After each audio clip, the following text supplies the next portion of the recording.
abantu bavuye muri Spain niba mu bukwe kiri mubisi ushobora yabwiye Betusel ari Betusel badutegura urubuto tuvuye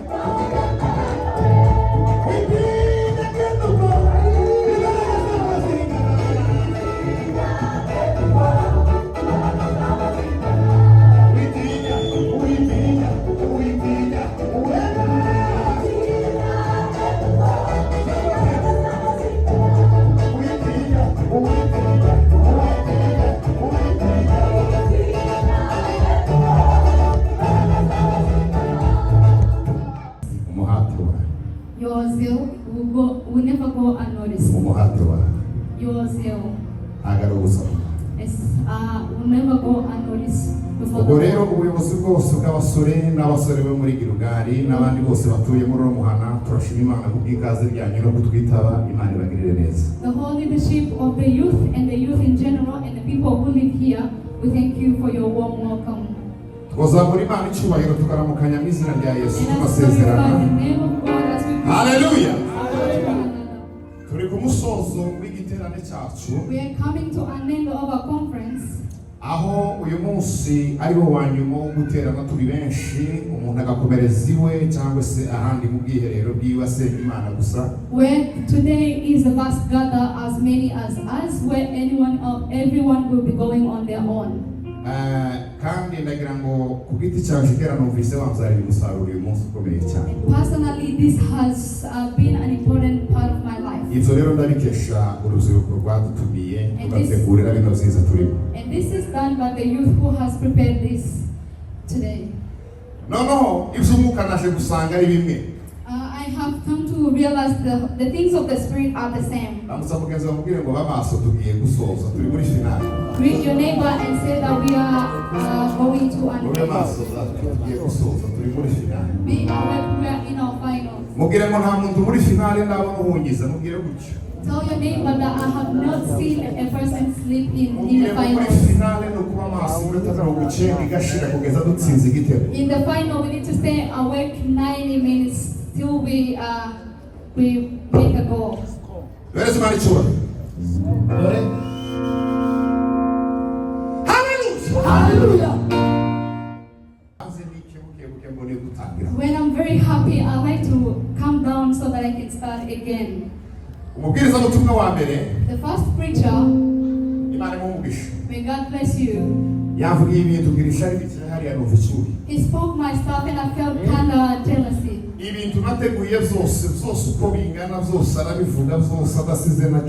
All of the things that I have prepared, he has spoken all of them.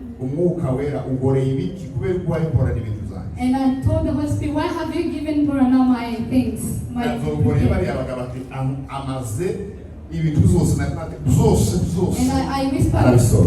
whispered to the people I was next to and said that he has. And that means that the Spirit is the same. And the Lord has wished for me to speak about it and also for him to speak about it.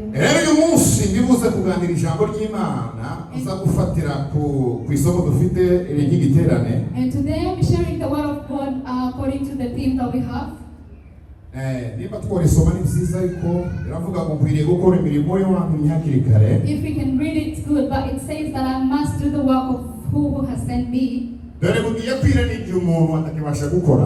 it's still day and the night is coming, when a man can no longer work. The first person has spoken about this. But I also was given some few different things that the Spirit spoke to me. Hallelujah. Hallelujah. Hallelujah. Amen. Hallelujah.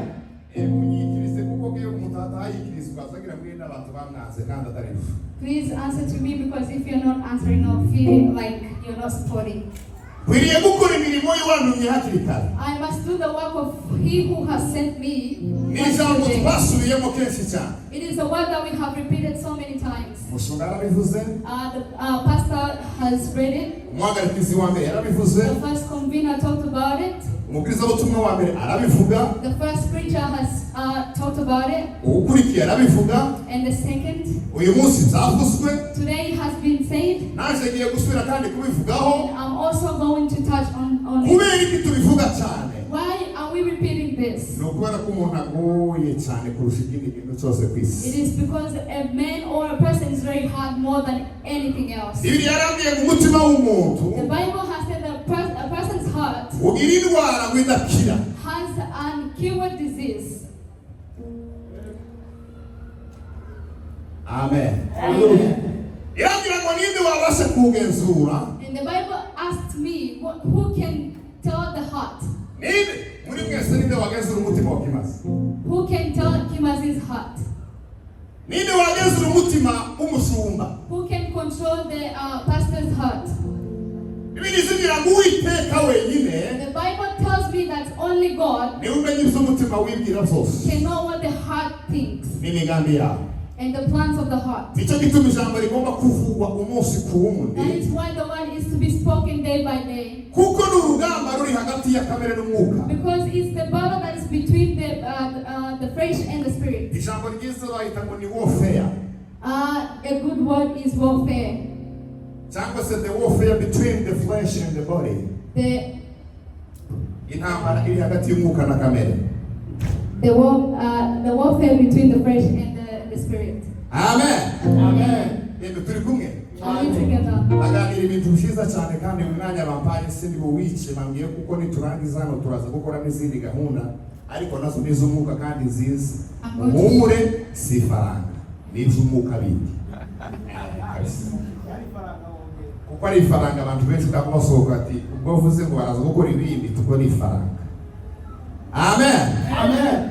Turambure bira rero dusome ibyanditswe mu gitabo. Let us open our Bibles and read in the scriptures. Umuhanuzi mukuru Ezekiel ibice 8 n'umurongo. The prophecies of Ezekiel chapter 8 verses 4. Umunani n'umurongo wa 4 turagira vuba Ezekiel ibice 8 n'umurongo wa 4 haravuze ngo nuko ubwiza bw'Imana Israeli buhari kuko nari nabwerekewe mu gisiza. Nuko arambwira ati mwana w'umuntu noneho ubura amaso yawe. Before dukomeza gusoma abayufu kwabari ki mudafita Bibiliya zanyu mu gusoma. What is your Bible? Where are your Bibles? The youth? Tora your phone, pick your phone. Urambure Bibiliya dusoma kuko ni mwana utumiye ntabwo dusoma ibintu mutamusoma. Open your Bible so we can read Tora together. Bibiliya. Abadafite Bible murebe tuzamurigira tubakotize tubwire salvation yani itange Bible z'ubuntu. Those who doesn't have the Bible, raise your hands so the Salvation Church can give the Bibles. You have your Bible. Dusome rero twese kuko nagira ngo no tuzakumva neza tugiye kuvuga. Let us read the scriptures. Nuko mu bwiza bw'Imana Israeli buhari kuko nabwerekewe mu gisiza. Nuko arambwira ati mwana w'umuntu noneho ubura amaso yawe urebe ahagana ikasikazi. Ntera ko ubura amaso ndeba ahagana ikasikazi. Maze mbona ikasikazi y'irembo ry'igicaniro cya gishushanyo gitera Imana gufuha kiri ku irembo. Ezekiel 8:4 nimba wakasoma tubabyiza no cyongereza.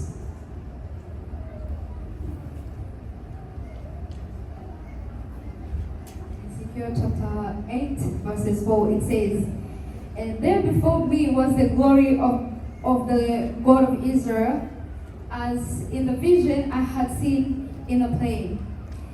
Then he said to me, Son of man, look towards the north. So I looked, and in the entrance of north of the gate of the altar I saw this idol of jealousy.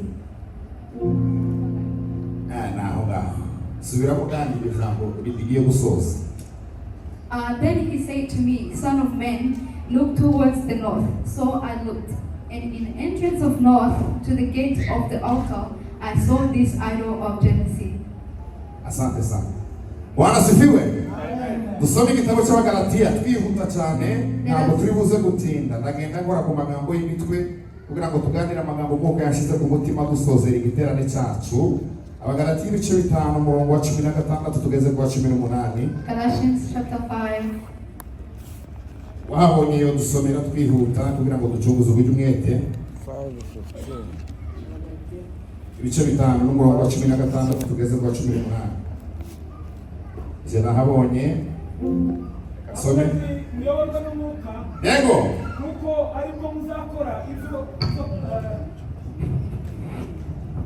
uko ari bwo hano muzakora. ndavuga nti muyoborwa n'umwuka kuko aribyo utazakora ibyo kamere irarikira, kuko kamere irarikira ibyo umwuka yanga, kandi umwuka yifuza ibyo kamere yanga, kuko ibyo bihabanye icyo gituma ibyo mushaka kuko atari byo gukora.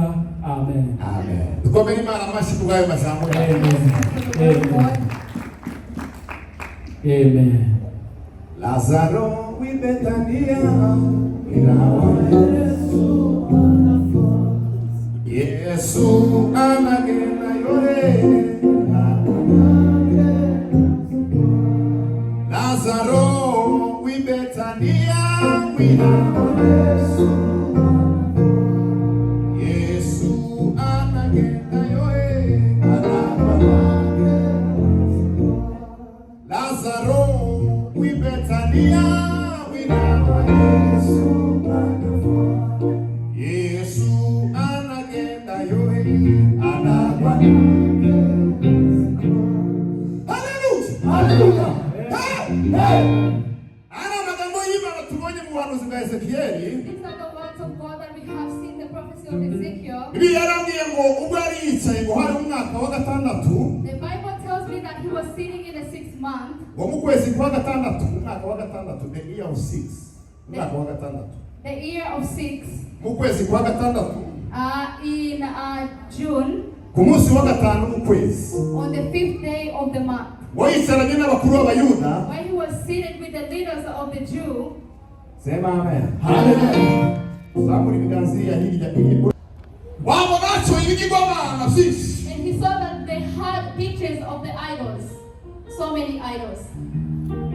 Waragize baramubwira ngo And he told him, wegera imbere witegereze. come forward and see. Wageze When he got there, wasanga abakuru 70 abayobozi b'itorero 70 so 70 leaders bafite amatabaza yabo with their altars. Yego. ngo barimo baramiza ibishushanyo They were worshipping the idols, ariko bari mu rusengero. but they were in church. Warangize baramubwira ngo And he told them, umwana w'umuntu we Son of man, witegereje neza have you seen? wabonye ukuntu abayobozi b'Abayisiraheli bagenza. Have you seen how the leaders of the Israel are doing today? Wabonye ko bafite n'amatabaza mu ntoki. Can you see that they have the altars in their hands? Imana tubabarire. Yego. Amen. Amen. Sema haleluya. Hallelujah. Hallelujah.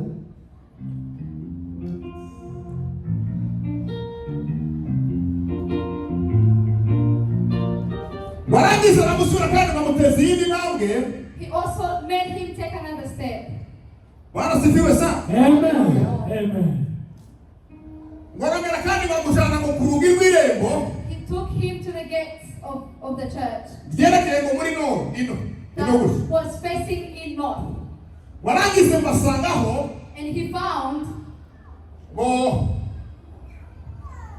abagore 24 24 women ngo bahabaramya ikigirwamana cyitwa ngo Tamuzi. who were worshipping Tammuz the idol.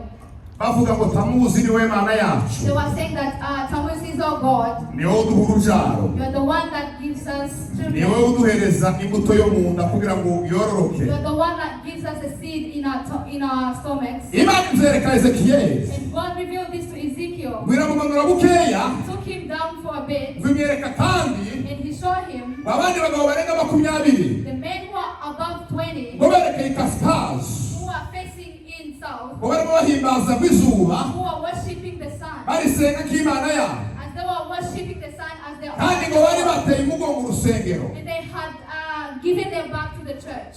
Ngo barimo bahimbaza izuba barisenga. They were praying to the sun. Hallelujah. Imana itwaye. Imana ibwira Ezekiyeli, God told this to Ezekiel. iramubwira ngo Ezekiyeli we, He called him Ezekiel. witegereje, Have you seen? wabonye ba bantu nacunguye, Have you seen these people that I have saved? wabonye ba bantu bitiriwe izina Have ryanjye, you seen those people who are called by my name? wabonye impamvu namuze mu maso habo. Can you see why I ran from their faces? Ndakurahiriye yuko I truly tell you, abe nubwo muntakira ku majwi maremare, even if they seek me with their loudest voice, sinshobora kumva I cannot hear them, kuko bambangikanyije n'izindi mana. for they have compared me to the idols. Imana itubabarire. Yego, yego. Tuzamure ibiganza byacu. Hallelujah.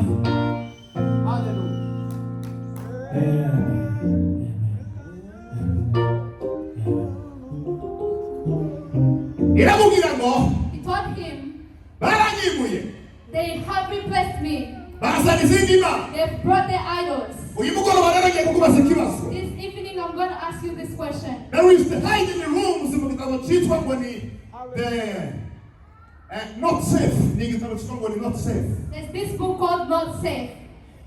Kiravuga ngo ni the dangerous plan of God. A dangerous plan of God on your life.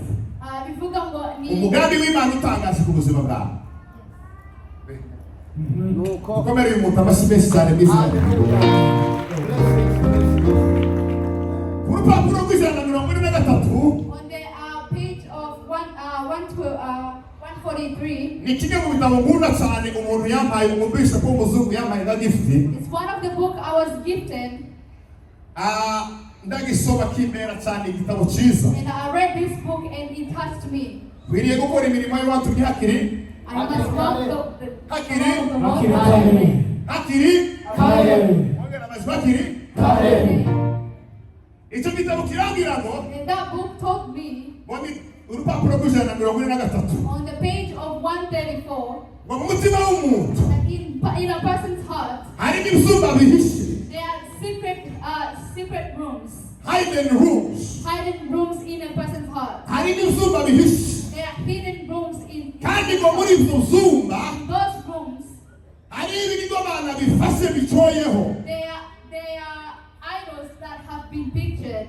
Hari n'izindi mana zinjiyemo There are other idols that have been kept there. zaraje bisiga imana nyama. They have come to replace the actual God, the real God. Tuzamuriye icyubahiro cy'Imana. Hallelujah. Sema haleluya. Hallelujah. Muri izo hidden rooms Muri ibyo byumba bihishwe, hari n'izindi mana zicoye ku ibambazi nka za zindi Ezekiyeli yabonye. there are those pictures of idols, that the ones that Ezekiel saw. Harimo the God of lust. Imana y'irari. Harimo Imana y'irari, or the God of lust. Harimo Imana y'ikinyoma. They are God of lies. Harimo igigomana ngo ni Tamuzi. There's this idol called Tammuz. Ngo nicyo gitanga urubyaro. She's the one that gives birth. Muri izo byumba rero In those rooms, Yego. ni ngombwa bagira ngo Tuzajya tuvuga ngo urera erewo nguni rudahasha. Tuzajya tukwita umubyeyi kuko natwe turabana bawe. Kandi ntabwo Yego. Yego. irito ni wewe dore sinari joro na Hallelujah. zamura twimana Hallelujah. zamura tuganira amagambo y'Imana. Zamura tuganira ibintu byiza bya Yesu Kristo. Zamura. Hallelujah. Hallelujah.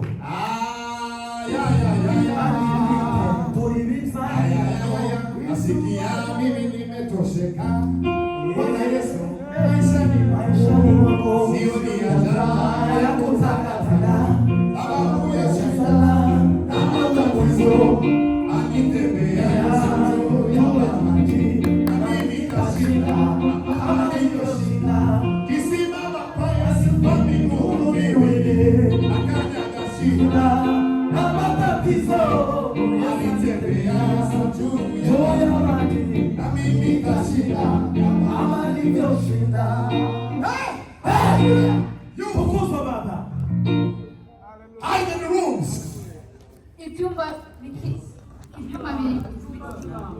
ibyumba by'ibanga. Uravuga neza mfite ikibazo. Aza kugira nk'ikibazo. Amen. Hallelujah. Christians, the hidden rooms. Ibyumba bihishwe. Imana igeze kiriya magambo. When Ezekiel was told those words by the Lord, Ezekiel bagira ubwoba bwinshi cyane. he was afraid. Bibiliya izibwira ngo Abisiraheli The Bible tells me that Israel, ngo batambika i Mowabu, they went to Moab bashinga amahema, and they had the tents baratura bashaka ubuturo. and they made a home. Nimunyikirize ngo amen. Say amen. Amen. Kwa ndio bintu bigiye kuza. Nimunyikirize ngo amen. Hallelujah. Muvuge ngo preach in the name of Jesus. Preach in the name of Jesus.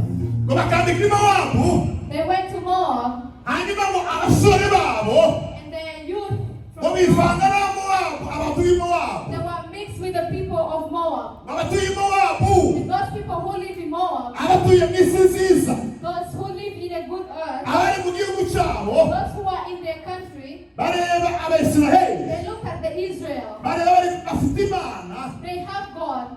babona byo bashobora, They couldn't defeat them. babona bafite ingabo nyinshi zo kurwana, They saw they had a great army. babona byo bashobora, They said that they see that they couldn't defeat them.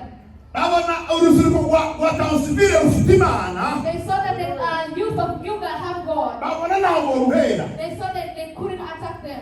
babona abakristo ba Tawusibire bafite Imana, They looked at the Christians of babona Taurus. ntaho bobahera, They saw that they could not attack them. ariko bigira inama, But they had this idea.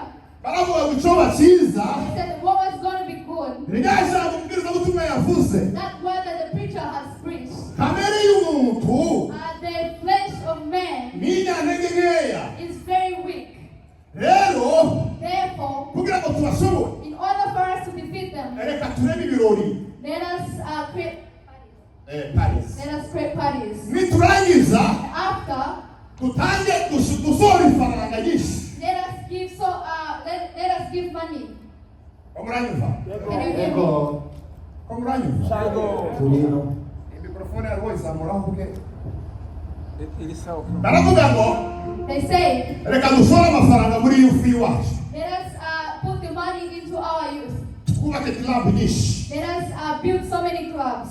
tureme industry ya entertainment ikomeye, Let us create an entertainment kuko abanyesiraheli tuhatubona hari for the Israel that we are seeing there. nyuma y'aho Balaki na Balamu byanze ko babavuma, After they could not be cast by Balak and Balaam, nta yindi mpamvu n'imwe, there was no any other reason left kuko ngo Balamu na Balaki for Barak and Balaam, ngo bagiye kuvuma Isiraheli, when they were going to curse the Israel. yarangije muri bo, He looked among them. yewe bw'Imana icyubahiro, nimuzamure mu izina rya Yesu, sema haleluya. Warangiza muri bo babona ngo intare, warangiza mu kimeze nk'intare muri bo kiryana, He looked them in the form of a lion. babona n'ikuko abunikiwe n'intare, And they saw they were covered with a lion. kandi iyo ntare And that lion ngo yari iteye ubwoba, was to be feared. nta muntu n'umwe wabasha kuyegera. Nobody else can come close to it. Mubitegereje When they looked at it, Baraka aravuga ngo Barak said, aba bantu nabo bavuga these people cannot kuko Imana ibarimo, for God who is among them, Kristo Yesu barimo, Jesus who is within them, bameze nk'intare, ninde wabasha kuyivumbura? who is there to curse them. Icyampa ngo Tawusibire I wish for Townsville, uhereye ku mukristo ukubagaza ku mwana wemeye ejo, starting from a newborn to a Christian, abatizera Imana nibakurangiza if the non-believers see you, bakubona n'intare, let them see a lion in you. Hallelujah. mwari bwoba amashyi y'umubiriza.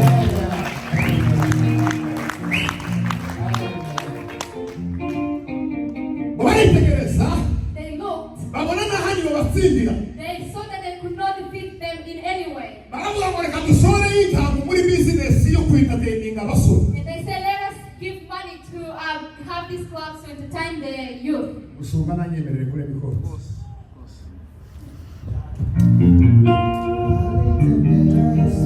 Joya maji, amini tashinda, kama nilivyoshinda. Kwa Yesu kwa miguu miwili, takanyaga shida na matatizo, alitembea. Yesu juu ya bahari.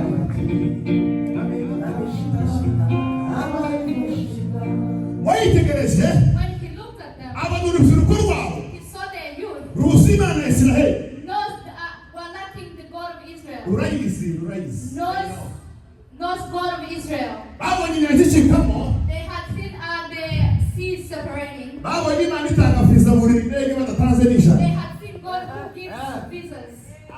Babonye Imana ikora ibitangaza. Performs miracles. Abandi babanaga barapfa bose ariko bararokoka. Those who they lived together died but they were saved. Abana batoya The young kids, biboneye Imana ya they Isiraheli. had seen the God of Israel. Irengeza imiryango yabo itarizwi. Who took their family, Yewe no mu nama ntiboyitumiye. even in the meetings they could not be invited. No mu miryango muri karitsiye ntibobiritse ko mubaho. Even in the area they could not be remembered. Ariko bari bafite abandi bitwa ngo bafite ukuntu bifashe. But those who are rich, Imana irabasima.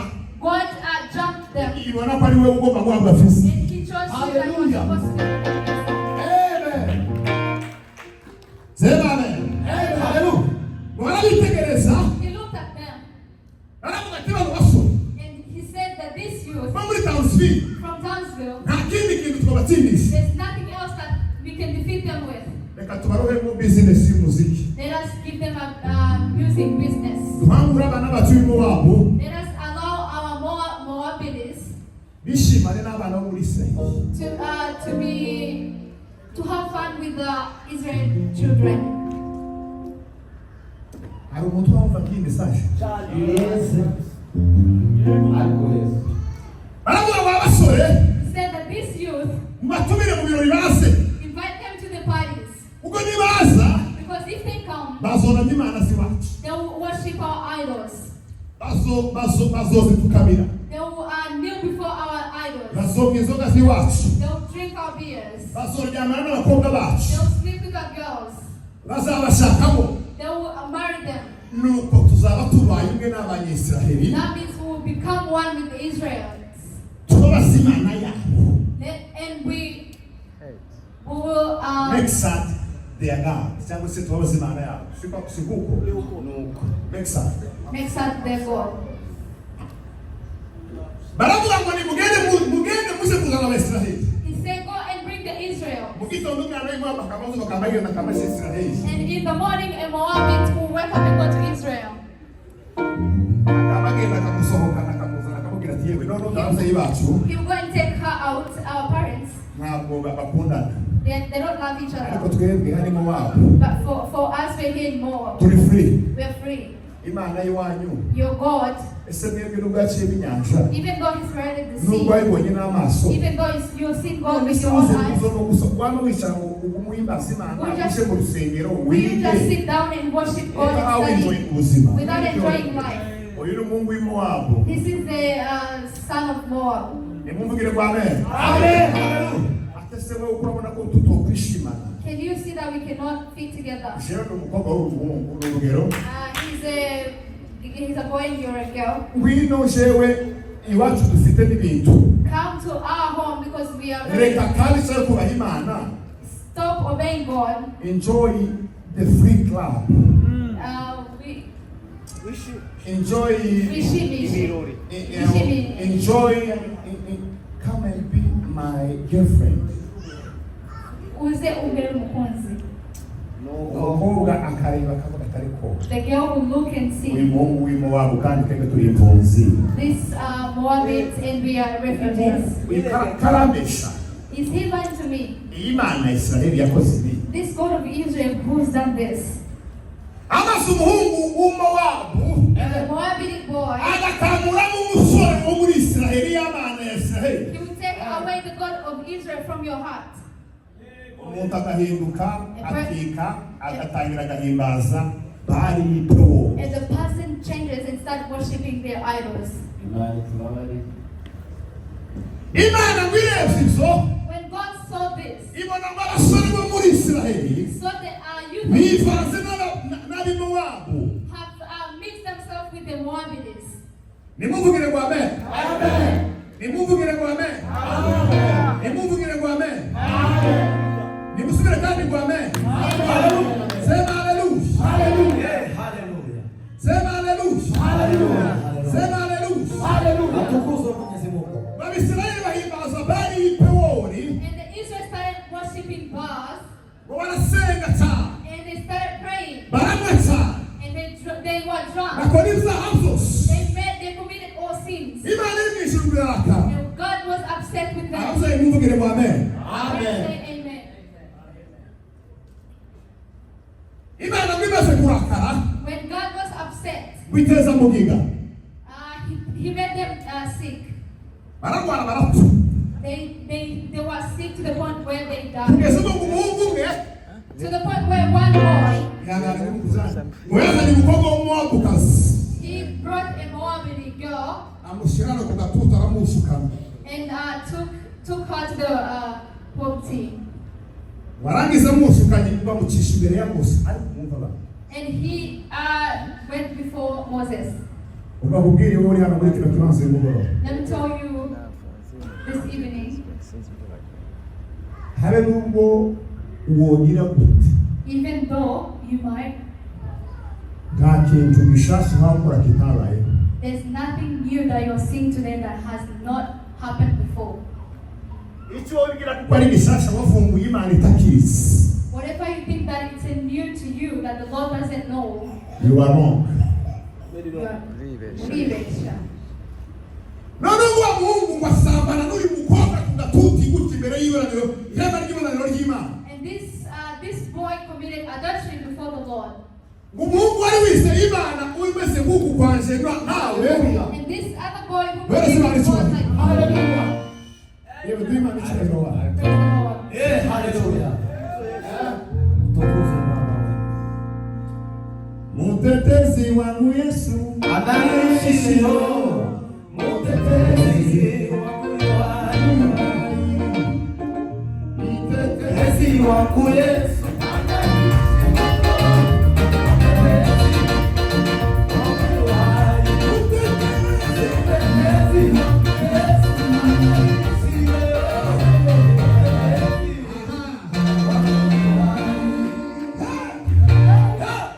umuhungu wari usimbuka wewe This boy was filled with the Spirit of God. wakundaga Imana Who loved God. wubahaga Imana Who believed, who obeyed God.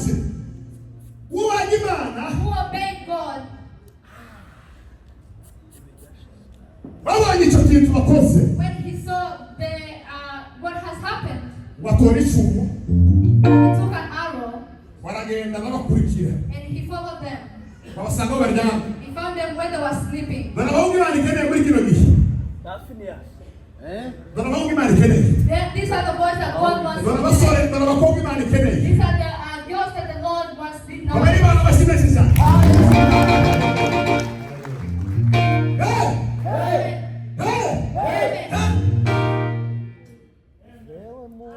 sema amen Amen.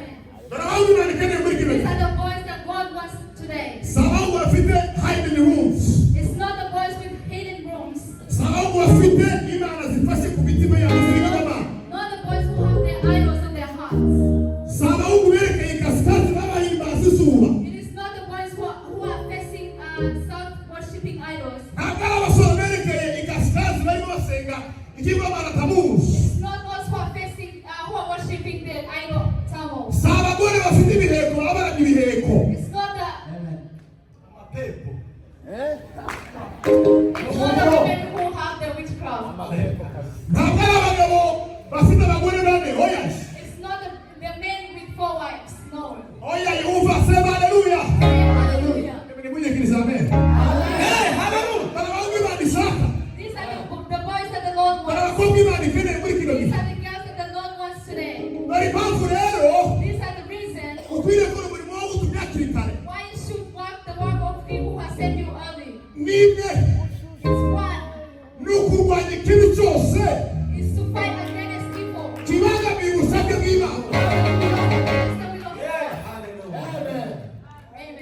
waragize batora icumu He took the arrow araribakubita and he stabbed them with it. uwo mwanya niba biri mu ijuru And at that time, the Lord was in heaven.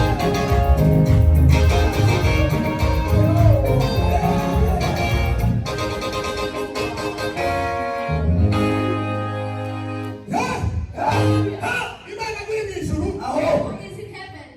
ibwira mose na mose we Moses, iravuga ngo pasita we Pastor, abonye umusore dawuzi hallelujah. ukora nk'uko nshaka Who was according to umusore uyoboye mu ibara y'abasore one of the youth that you afite ishyaka ry'umurimo wanjye they have to do. Hallelujah.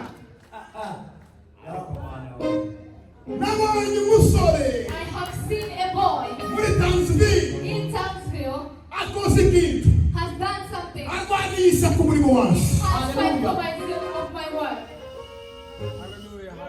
ese niwo uwo musore wewe Can't you be that boy? Hallelujah, hallelujah. yesu Praise the watch. Hallelujah. maze sena amen Hallelujah. mtetezi wangu yesu anaishi leo, mtetezi wangu wangu.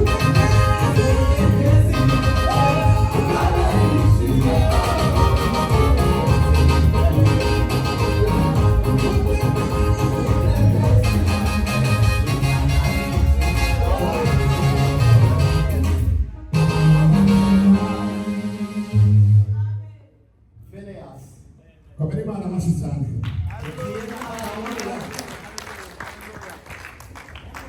Thank you, Jesus. Phineas Phineas, amaze gukora icyo kintu after doing this, I swear in the name of Jesus standing on the altar ndarahiye mpagaraye kuri altar. nugira ishyaka ry'umurimo w'imana wa musore we uri Townsville If you have the zeal of the work of God here in Townsville, imana izaguha isezerano God will give you a promise. kandi bino bintu ntuzabifata serious If you don't take this serious, uzaba umwana kugeza ukecuru you'll be umwana a yanyana young man kugeza ukecuru cyangwa se till your elder years. ariko tonight But tonight, turaza gusenga we will be praying kugira ngo tufate decision ziri strong so that we may make stronger decisions. babwire bino bintu nirangiza zose Let me tell you these things. umuhungu yubakiye imana inzu A boy built a house for the Lord. hari umuntu turi kumwe hano bavuge ngo amen Amen. Hallelujah, hallelujah. iyi ni parable This is a parable. umuhungu yubatse inzu y'ibyumba 10 byiza A man built a house of 10 rooms 10 room house. yemwe duhereze imana icyubahiro ngiye gusoza Hallelujah, hallelujah. ariko sigasha iminota nka 40 kuko bambaye ko ndibuka amasaha bampaye ntabwo gice Amen. yemwe n'abarambiye bicaye Oya, turagukunze birenze. uwo muhungu ngo yubakira imana inzu That boy built that house for the Lord. yubatse inzu ye ni inzu ye bwite He brought his own house. ifite ibyumba 10 He built a 10 room house. arangiza amaze kubaka inzu After building that house, yumva amen Hallelujah. yumva usema amen Hallelujah. Amen. ngo yubatse iyo nzu After building that house, aragenda abwira yesu ati yesu we he went and told Jesus, Jesus, sasa dore nubatse inzu y'ibyumba I 10 have built a 10 room house. none Then sasa ndio kusema ni mfite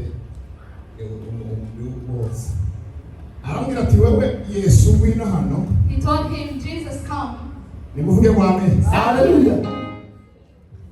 ameniona Ameniona.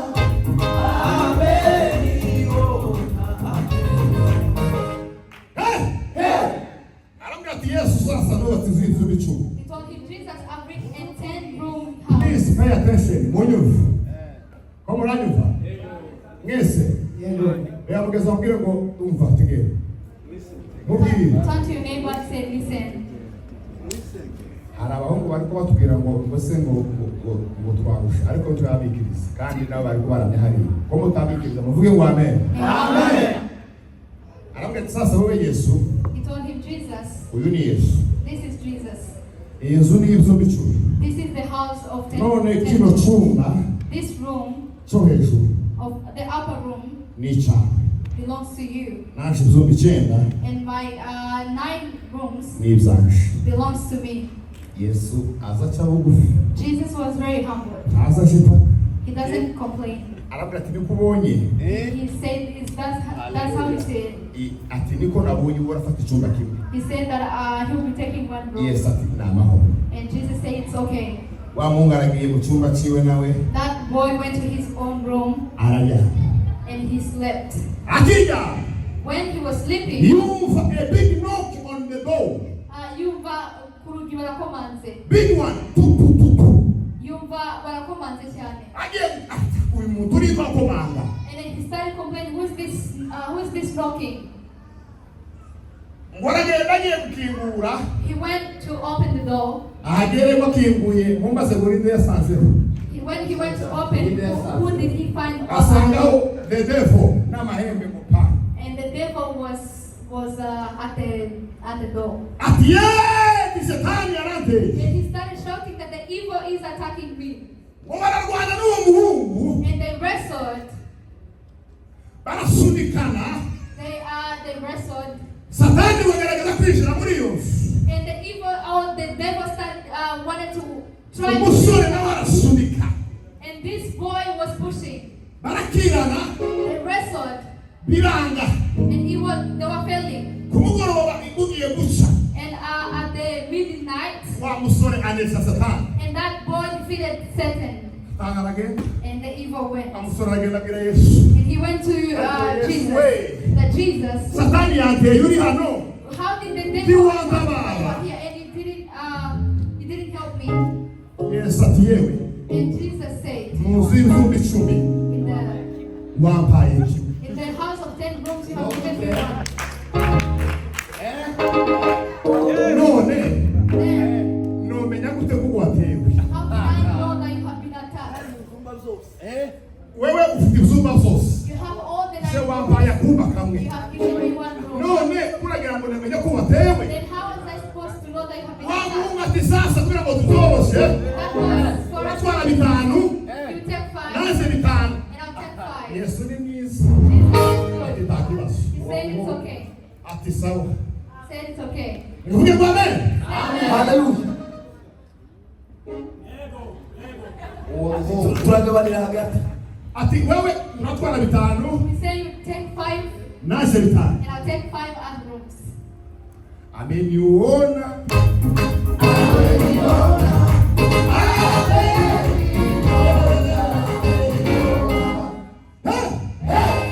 Nimugoroba. At night, You have a big knock on the door.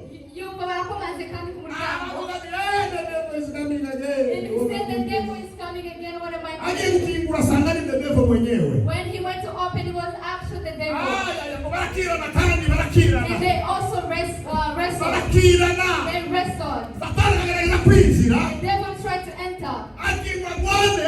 And when they were wrestling, Abiranga. it was impossible. Wa Mungu aragwana. And that boy Yesu wrestled. ubwoba. He fought. Oya nefile kandi yakuse. He defeated the devil and he was tired. Hageze ariyo. And he remembered Ariko that Yesu Jesus aho arambwira.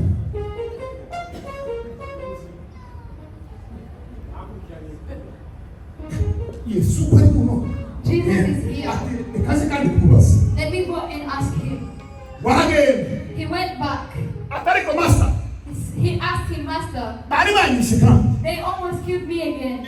Kubera kutanya kutabara. Why are you not helping me? Why are you not saving me? Azavuga. He speaks. Yes, wewe Jesus, twagabuye. we have Wowe ufite ibyawe byumba. you have your rooms Nanze mfite ibyanje. and I have my own. Ni ukuvuga ngo mfite access y'ibyumba byanje. Since I'm access to my own room Ibyumba byawe zifite access. and I'm not access to your rooms Kuko Yesu ugiye kuvangira wanze ko yinjira. because Jesus cannot. I'm quoting what the man preached. Ni kuvuga izina kwa Yesu. I'm speaking about what he has spoken. He has preached. Quote. Ni kuquote izina. I'm quoting what he has preached. Iyo ni English nziza. noneho Then aramubwira ngo told him, ufite access ku zuba zawe. you are access to your rooms. Wa Mungu aravuga atari ko Yesu And that boy said, ati Jesus, sasa now, yena mureke mabwire ukuri kw'Imana nindangiza iri jambo let me tell you, once I finish this one, ndabwira ka kuokiriza minota 3 I will give you a 3-minute conclusion. ariko mutegere iyi parable But hear this parable muyisigarane mw'abasore. and stay with it yours. Yesu aramubwira ati sasa And Jesus told him, urarushwa gusa. you are troubled for no reason. Pepe ya Yesu. Pepe ya Yesu jamaa. Hallelujah. Pepe ya Yesu. Hallelujah. Pepe ya Yesu. Hallelujah. Yesu aramubwira ngo Jesus told him, umwana wanje my son, aramubwira ngo wewe instead of you, amuvuge ngo amen. Hallelujah. Oya please muvuge ngo amen. Amen. Aramubwira ngo avugira ngo wewe instead of you, kugira ngo jewe zimbane nawe instead of me living with you, wewe wakwemeye ukazigabana nanje. rather you are going to come and live with me. Aramubwira ngo wewe ufate imfunguzo z'inzu yawe Instead of you taking your house's key, wambaye imfunguzo z'inzu yawe. why don't you give me your house key? Instead of me coming and live with you, How would you continue to bani nawe? it's better for you to come and stay with me. Ni byiza ko wowe uza ukabana True. nawe. Hallelujah. Usa muri true. Hari umuntu wumvise?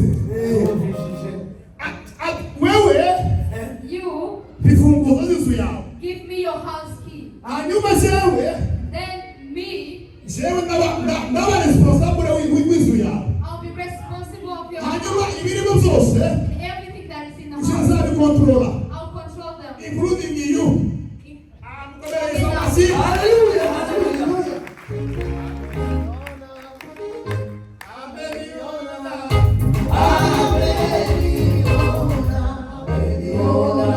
Wa Mungu afata imfunguzo zeza Yesu aramubwira ngo Jesus That boy handed his control key to of the him. house. He said control over the house. Arangiza noneho kumugoroba And in the evening, the devil came. Satan anagaruka. Wa muhungu That boy, ngo yumva kandi barakomaze ngo titititi. he had the same knocking. Agiye gusohoka kwaje ku muryango When he was going to go out, yibuka yuko he is no longer the owner of the house.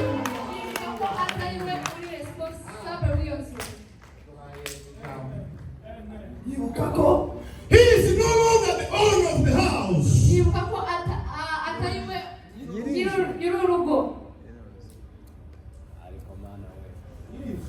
Yibuka yuko yatanze inzu. yayihaye Yesu. Sema hallelujah. Hallelujah. Yibuka kuko agiye kugenda I'm no longer the owner of the house and I don't have the keys. Now the master is Jesus. Ngono bagiye kuba ibibirindi bikandagira bwe ngo He then had very big steps. Arebye When he looked, abona ni master Yesu. he saw his master Jesus. Master, I'm sorry.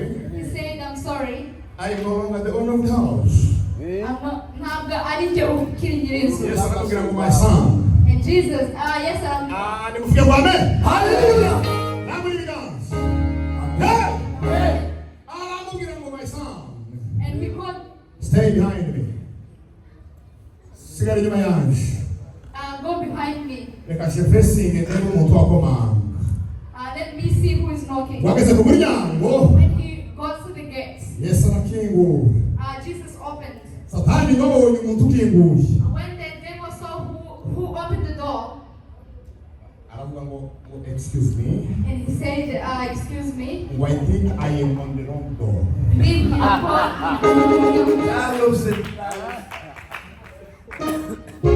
Nibaza neza yuko nakomanze ku muryango utariho. I believe I've knocked to the wrong door. Ibintu birashe. Zamura ibiganza zawe. Hallelujah. Hallelujah. Yesu Jesus, ni umuhereza ubuzima bwawe. if you give him your life, Behind the rooms of yours. ibyumba byawe bihishe, You are no longer the owner of yourself. ntabwo akiri wowe Bibiri zivuga ngo twaguzwe amaraso y'igiciro cyinshi. we have been, Bought by the we have, precious blood. Bought by the Umeze wowe naje kurumwe. Ameniona, ameniona wewe.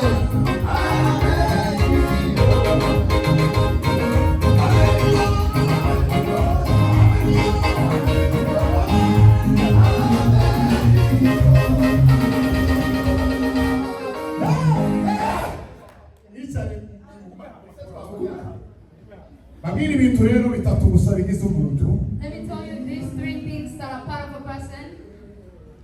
English nziza zavuga ngo ni three things that compromise a man. That compromise a man. Ikintu cya mbere, The first thing, a man is compromised by three parts. umuntu agizwe n'ibice bitatu. Kubera kuko yavuze kuri the warfare between the spirit and the body. Kubera ko yavuze ku ntambara hagati y'umubiri n'umwuka. Nashaka amahereze gusa ibintu bigize umuntu bitatu n'indangiza amabwire buke ako kantu hanyuma tuzi turi gitara. And let me touch on the three things that Yaba mwari mwemeye mwari gutora ikaramu mukandika tuno tuntu tugiye kuvuga kuri umuntu tw'ingenzi cyane. I would have loved for you to take notes on this one. Yaba namutore note mwandike tuno tuntu please abeg you. Take the notes on this one. Kuko ni finale. This is the final. Dawidi abwira Salomo. And David taught Solomon. Nimwenyekirize mu amen. Amen. Yeme ndasoje mwikirize mu amen. Amen. Umwanya wambaye ndengejero minota 8. Ndiyongeza iyindi 10 hanyuma nica. Vuze nabi. Bambwiye ngo turasoza gusa yine niko perezida w'igiterane yambwiye. Ubwo dufite saa mbiri. Ariko bakukora ku mugunga buke. Kugira ngo soze kuri ama ndavuga yagusabira.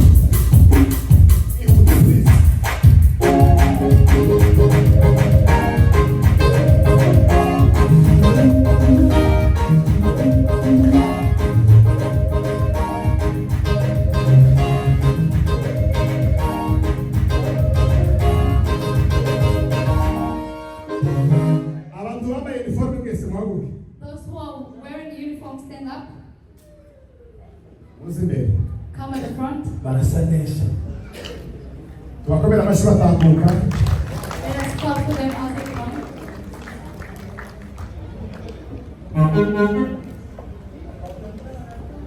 Bahagarara nyine. Namuguma aho ngaho. Hanyuma uriya muhungu wakoze protocol tumukomera amashyi mu izina rya Yesu. Naramubonye akora protocol mu nzu y'Imana ndavuga ngo uriya ni Phineas muri kino gihe. I saw him doing protocol and said his Phineas. Imana iguhereze isezerano kubw'uwo murimo papa. May God give you a promise for that one. Receive. Uriya muhungu wakoze president worship uriya witwa nde? Uriya dusa. Fred. Uri Phineas na muri kino Imana iguhereze isezerano. Amen. Friend, your Phineas, this time may God give you a promise. Asiti bacu muri hano namwe muri masiteri b'ikigesha Imana ibahereze kwiga ibwami. And our sisters with the Esther of today's generation, may God. Ariko abashe baranabakurubanje namwe muri abagaciro cyane. Imana ibakorere nka Moridekayi bazamure mu ntera. My young brothers and elder brothers, may God lift you up. Amen. Amen. Dawidi ashaje When David was becoming old, ngo ahamagara Abayisirayeli bose. he called all the Israel Arabateranya and he gathered them kuko naje nahamagaye bano bantu. like I had gathered these people. Ari umuntu wasigaye hano Betusela nawe nazi kuko nawe ni wa. Metusela is missing in the team, Napora nazi nawe wino. and for us, welcome.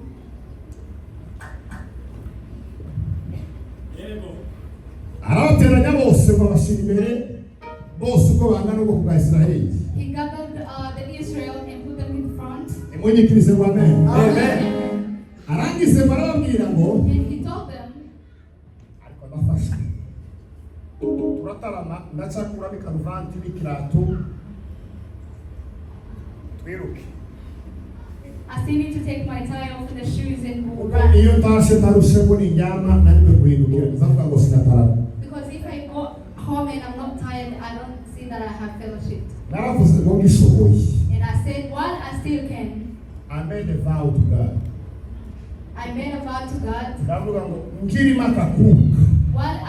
While I'm still alive, nzoguruka nimika hasi nivunika ivi niruzuba bavyemeye nuko nzija imyaka yose. I'll be dancing, and if I have an injury, I'll sing that.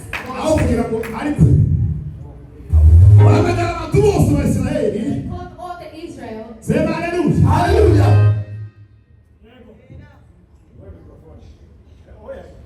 Sema haleluya. Haleluya. Akabanga kizaza teruwa bana yacu. Sema amen. Haleluya. Mbona bagusibitwe dusoza. No, mbere ko mbiri cyane Dawidi reka babwire ibintu bitatu. Umuntu agizwe n'icitwa ngo ni hariho icyo bita ngo ni the spirit. The person is meant in bisigura ngo ni umuka. The spirit. Nukuvuga ngo ni umuntu wa gatatu utuye muri jewe. It is a third person that lives in me. Uwo muntu afite amatwi. That person have ears. Afite umutima. They've got heart. Afite n'amaso. They have eyes. Yumva byose. They can hear all things. Umuntu wa kabiri. And the second person. N'ubugingo, the soul. Is the soul. Uwo muntu nawe ameze nkanje. This person is like me. Afite amatwi. They have ears. Afite umutima. They have the heart. Afite ubugingo. They have. Nawe ni umuntu nkanje. He's a man like me. Nuwa kabiri murisha. They are the second person in uwa gatatu. And the third person. Ni the body. Is the body. Uyuboneka. The outer, the physical body. No. Then. Ishusho y'umuntu wewe jewe wewe The nawe. image of you and me. Itwikiriwe n'ibintu bitatu. Are covered by three things. Sema haleluya. Haleluya. Sema haleluya. Haleluya. Nukuvuga ngo ni umutima. Is the heart. Ni umuka. The spirit. Ubugingo. The soul. N'umubiri. And the body. Turi kumwe. Are we together? Turi kumwe. Yego. No, intebe y'Imana. And the chair of God. The throne. The throne of God. Ariko niko pesa. Sema amen. Amen. Sema haleluya. Amen. Sema haleluya. Haleluya. Intebe y'Imana mu muntu. The throne of God in a person. Iba mu mwuka. Is in the spirit. Iba hehe. Is in the spirit. Aho intebe y'umuntu kamere jewe. The throne of the flesh. Ituye mu bugingo, the soul. Lives in the soul. Hanyuma. Lastly. Intebe y'ubwenge. The throne of knowledge. Ituye mu mubiri. Lives in the body. Nukuvuga ngo ariyo servo. Which is self. Uyu muntu ufasha gukontorora n'ibintu zo hanze gusabana n'ibintu zo hanze. The brain. It's okay. Ihangane turasoje. Ibifasha gusabana n'ibintu zo hanze. And this connects with the things from the outside. No rero. Then. Nirwo rugamba ruhaba. This is the battle that lives. Amen. Ibi bintu mbere hano. I'm living these things here. Ningaruka. When I come back. Nibyo uzotangira ubivuge byose uko bingana. I'll start from the start to the end. Reka vuga itanda with the source. Maybe talk about David and end here.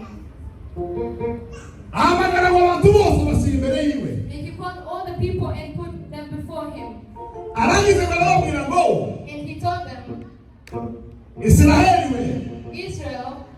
Zamura ikiganza. Lift your hands. Kora kumukunga ukera na natwali mbere basi.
He then told them, Israeli, Israel, nagize umugambi wo kubaka iribanisho. I had a plan to build the Youth Townsville.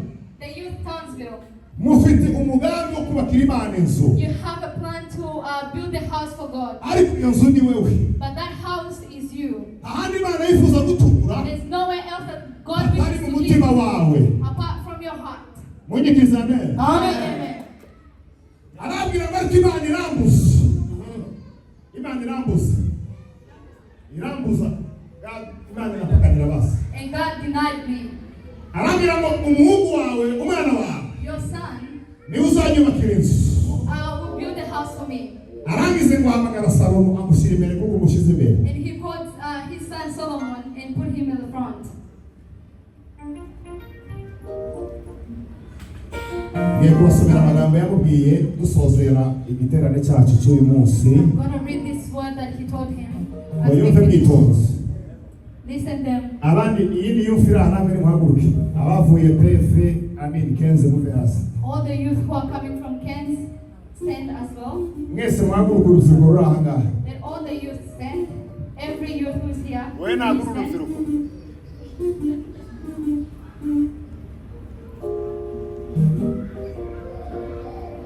Aya magambo ngiye gusoma muyitondere. Amen. Amen.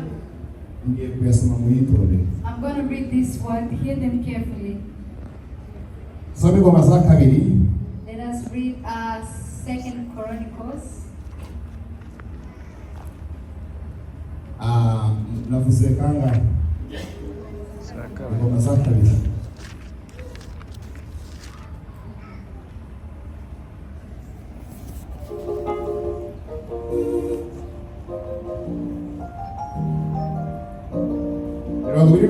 Chapter 28 n'igice cy'icyenda. and the verses. Ubu ni ubuhanuzi tugiye guhanura ku rubyiruko ruri aha ngaha rwose. This is the prophecy for the youth who are here today. Ushumba nahaguruka muri izi mikorofone na perezida nafata mikorofone. I'm going to give the pastor the microphone. Hanyuma bayihereze n'umubyeyi hano. Nawe bamuhereze mikorofone hano. Umubyeyi umaze mikorofone We hariya. need also another microphone Where is for. the pastor from Ken's microphone? We give pastor from Ken's microphone. Where is the microphone, pastor from Ken's? Now we go forward. You may also come forward Hanyuma mutegera no magambo mwitonze cyane. and also hear these words. Turi muri conclusion y'igiterane. We are in the conclusion of the conference. Amen. Sema hallelujah. Amen. Ntabwo natinze niyo mpamvu twaje kugira ngo ibi tubikore. We are here so that we can do such. Pastor, come here forward. Do you have English Bible? You can read in Chronicles. Yeah, 28, verse 9. Yeah, 28, verse 9.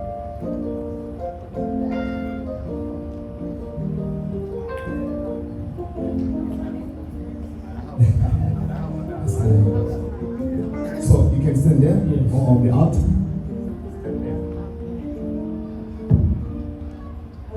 Uyu pastor yaje mu giterane cy'urubyiruko. Pastor came for the youth conference.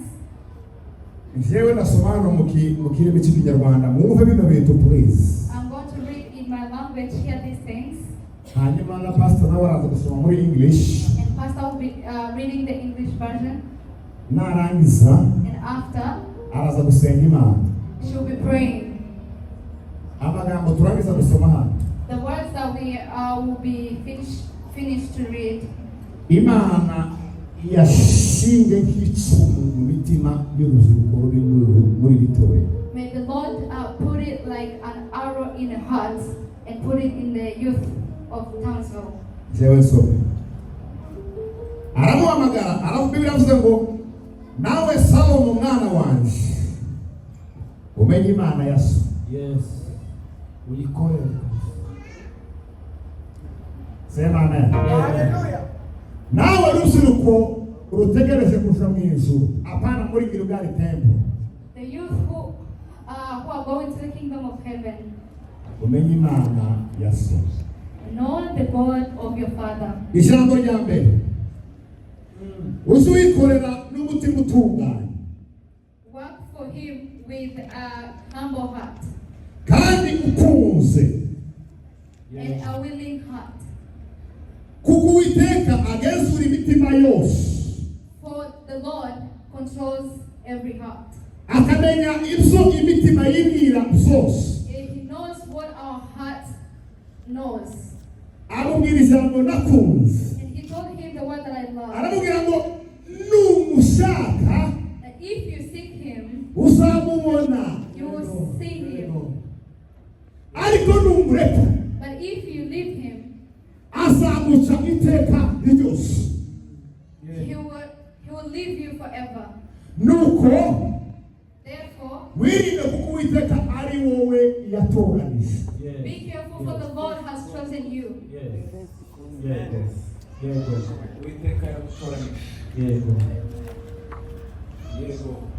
Nuko wirinde kuko Uwiteka ari watoranije muri kino gihe. Be careful, for the Lord has chosen you a time like this Kubakira inzu ubuturo bwera. to build a holy house. Aramubwira ngo shiraho imbaraga He said, ubikore. put on the strength and do it. Ubikore. Read in your Bible. Read. Turi mu mwanya wo gusenga mu buhanuzi bwo gusenga. Yes. Ubikore kabisa.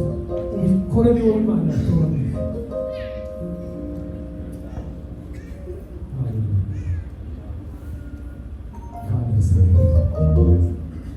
And Solomon, my son. Solomon, my son, yeah. And Solomon, my son, learn to know the God of your ancestors intimately. Learn to know the God of your ancestors. Move is bitandukanye. Hano niyo bavuga Imana ya so. Imana yabasokuruza abantu. Learn to know him intimately. Worship and serve him with your whole heart and a willing mind. Amen? Amen. Amen. But if you forsake him, he will reject you forever. Continue. So take this seriously. The Lord has chosen you to build a temple. The Lord has what? The Lord has chosen you. Come again. The Lord. The Lord has chosen you. Kila mgeza ngo Imana yakutoranije. Amen. Subira kila mgeza ngo Imana yakutoranije. Finish. The Lord has chosen you to build the temple as his sanctuary. Be strong and do the work. Amen. Be strong and do the work. Amen. Do it. Kila mgeza ngo be strong and do the work. Be strong and do the work. Mugire sana. Be strong and do the work. Amen. Be strong. Mugire ngo God has chosen you. God has chosen you. Be strong and do the work. Amen. Be strong. Pastor, be strong and do the work. Be strong. God has chosen you. Amen. Because ijambo ry'Imana rirasohoza. You can pray for us.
aramusuzugura ngo aravuga ibindi kanzu akuramo ikirato zindi kanzu imbere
Somebody might show you. God say hallelujah. It's a process. Shouting hallelujah. Somebody come. Hallelujah. Turn it up.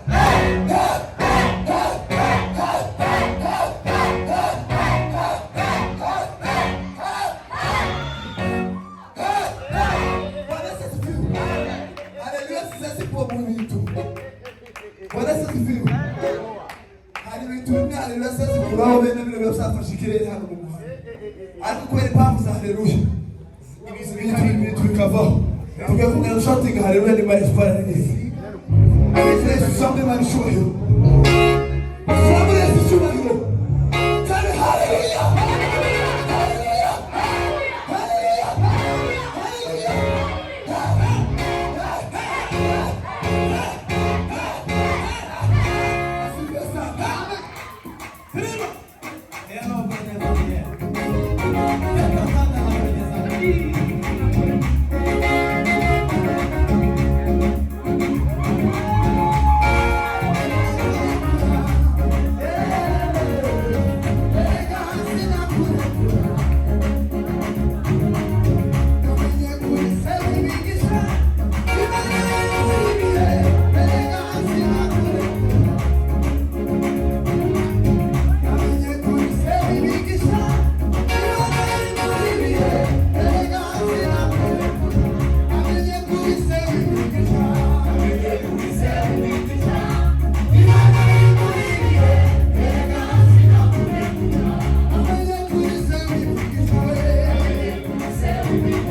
Imana imuri bihe, erega sinabura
kusina umukunga wa Yesu bitumara tugumanya ndandakasiriye tugiye kusina Yesu bitumara tugumanya Bonesa sivyo kene kusina na Jean Paul hano ariye Jean Paul zatusibanisi hamwe na papa Gabi ausa hanyuma na president Espoir azana tusimukuga Kristo nigawe iwe n'umwata simukuga Imana ishimwe ko abawashi